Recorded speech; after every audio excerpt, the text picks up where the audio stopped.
I've got a book that you might want to check out. The Heart of the Antarctic by Ernest Shackleton.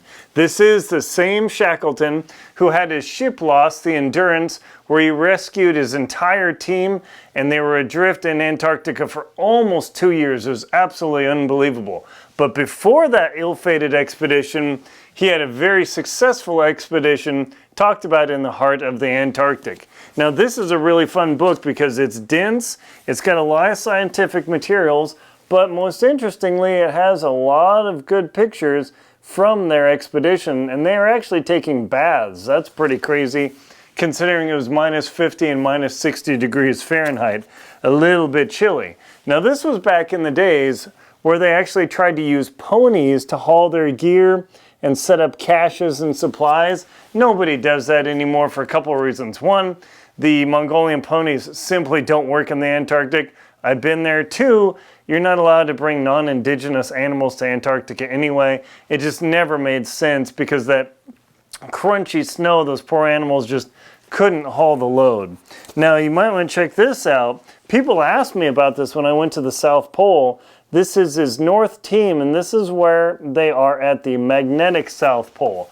Now, at the geographic South Pole, where you've got your globe spinning, you put your globe down, you punch the hole, that's where the Earth revolves around its axis, but that is not the actual magnetic South Pole. The magnetic South Pole nowadays is off the coast of Antarctica, and it actually moves around over time. It's totally weird, but at this location where these men were, their compasses literally spun around and did nothing for them. So that's actually a pretty fun tidbit. Now they sailed on the ship called the Nimrod.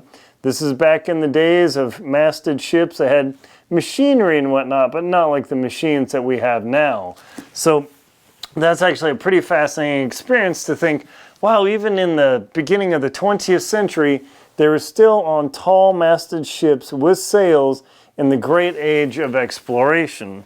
Now, for all the exploring they did, they actually encountered exploding volcanoes. They actually have images and sketches of Mount Erebus when it exploded. So this has been a really, really fun book for me to read because after being in Antarctica and being in Greenland, I've been to the South Pole, set the world record for that, skied, where is it? My buddy and I just finished our ski expedition across Antarctica. But if you want to read something dense and like totally entertaining where they had to do scientific experiments and research and exploration, overwintering in Antarctica, which is super crazy extreme without the modern conveniences of today, then you can really do well with yourself. If you want a good winter read, The Heart of the Antarctic by Ernest Shackleton. Can't recommend it enough. My name's Aaron Linsdale. I'm a polar explorer and professional adventurer myself. Please like, comment, and subscribe to the channel. Links below to this book so you can get cold too.